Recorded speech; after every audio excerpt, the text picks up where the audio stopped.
IPOB hails U.S. lawmakers, American fact finder Mike Arnold, and members of the United States Congress for a bold intervention on killings in Nigeria and their backing of genocide claims in the country. IPOB renewed its call for a United Nations supervised referendum on Biafra's independence. Mike Arnold, former mayor of Blanco, Texas, and founder of Africa Arise, conducted fact-finding visits to Nigeria.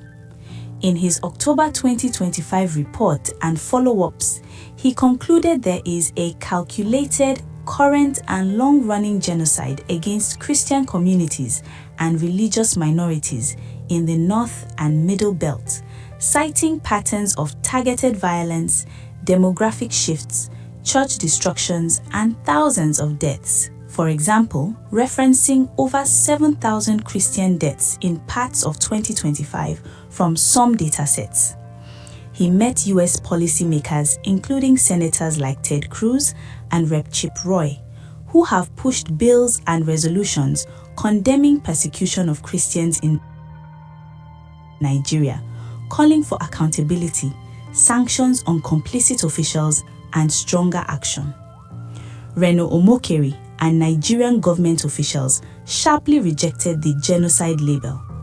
Omokeri argued it doesn't meet the legal definition under the UN Genocide Convention, requiring specific intent to destroy a group in whole or part, noting that Muslims also die in large numbers from the same insecurity issues: banditry, insurgency, criminality. He called it exaggerated for political or diaspora narratives. Arnold hit back hard, calling Omokeri a pathological liar and standing by his on-ground interviews in IDP camps and affected areas. Open Doors, a major tracker of Christian persecution, ranks Nigeria high on its World Watch list and reports Nigeria as the epicenter for killings of Christians for faith in recent years. They document thousands of deaths, abductions, and church attacks, often by Fulani militants, jihadists, or bandits with religious or ethnic dimensions. But they have been cautious about formally calling it genocide, emphasizing the high legal bar and urging focus on stopping the violence, rather than just the label.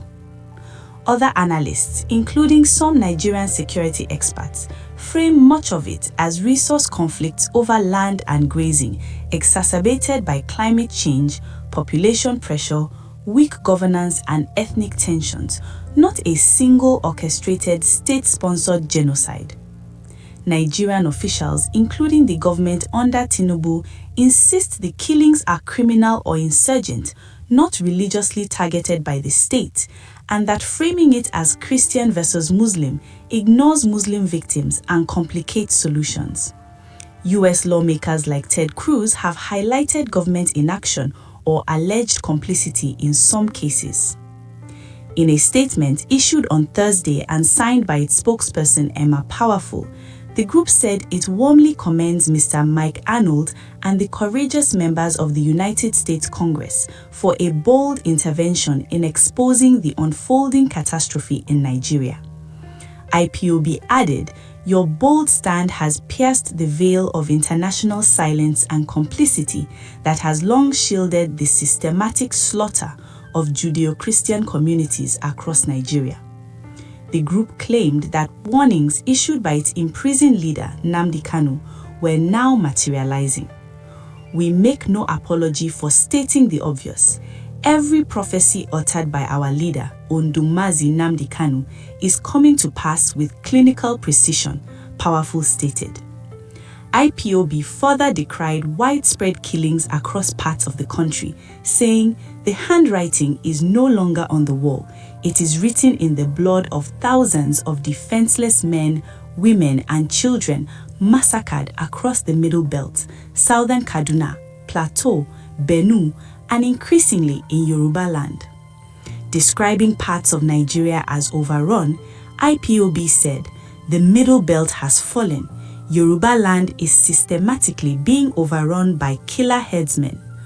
Only Biafra land, under the visionary leadership of Mazi Nnamdi Kanu and the gallant efforts of the Eastern Security Network, ESN, remains a fortress impervious to the Fulani rampage that has turned vast swaths of Nigeria into killing fields. IPOB expressed gratitude to Arnold and US lawmakers, saying, "Thank you for standing tall as true sons of America and defenders of justice. Your intervention has vindicated the Biafran struggle and amplified our cry for freedom before the conscience of the world." IPOB insisted that its singular demand remains a peaceful, internationally supervised referendum for the people of Biafra to decide their political destiny. The only path to peace, a UN-supervised referendum. Let it be stated clearly and without equivocation, the singular demand of IPOB remains a peaceful, internationally supervised referendum for the people of Biafra to decide their political destiny. This is not negotiable. It is the only civilized, lawful, and sustainable solution capable of halting the cycle of bloodshed and preventing Nigeria's total collapse. IPOB stated, "Any attempt to suppress this legitimate demand through military force, propaganda, or intimidation will only accelerate the very disintegration that sensible voices now fear." Arnold, an American investigator who recently led a fact-finding delegation to Nigeria in October 2025, has been at the center of growing international attention over Nigeria's security situation. Speaking after meetings with US policymakers including Ted Cruz and Chip Roy in 2025, Arnold warned of what he described as a pattern of targeted violence. The campaign of violence and displacement in northern and middle belt Nigeria does indeed constitute a calculated, current and long-running genocide against Christian communities and religious minorities without any reasonable doubt, he stated. He added, the term farmer-herder clashes is, in many instances today, cynical doublespeak. Now, villages are systematically razed, churches leveled, and tens of thousands are dead. Arnold also cautioned that continued denial of the situation could worsen the crisis, saying, "To continue to deny this is to be complicit with these atrocities." His position aligns with concerns raised by some US lawmakers who have repeatedly called for closer scrutiny of attacks on religious communities in Nigeria and urged stronger diplomatic engagement. Also in 2025, Arnold's claims sparked sharp disagreement with former presidential aide Rino Omokeri, who rejected assertions of genocide in Nigeria. Omokeri argued, saying there's a genocide in Nigeria is like saying that in the United States there's a genocide against Black Americans. It's not true, he added. Open Doors themselves haven't said there's a genocide in Nigeria, while insisting insecurity in the country does not meet the legal definition of genocide. But Arnold dismissed Omokeri's position, describing him as a pathological liar and insisting his findings were based on field investigations across multiple states, including visits to internationally displaced persons camps and engagements with both Christian and Muslim leaders. He maintained his report, submitted to US authorities and international organizations, documented a 10-year-long pattern of violence linked to insurgency, resource conflicts, and what he termed demographic re-engineering. Meanwhile, IPOB in its statement vowed only self-determination for Biafra can avert the greater catastrophe that now stares the world in the face. God bless Mazi Nnamdi Kanu. God bless Biafra. Stay tuned.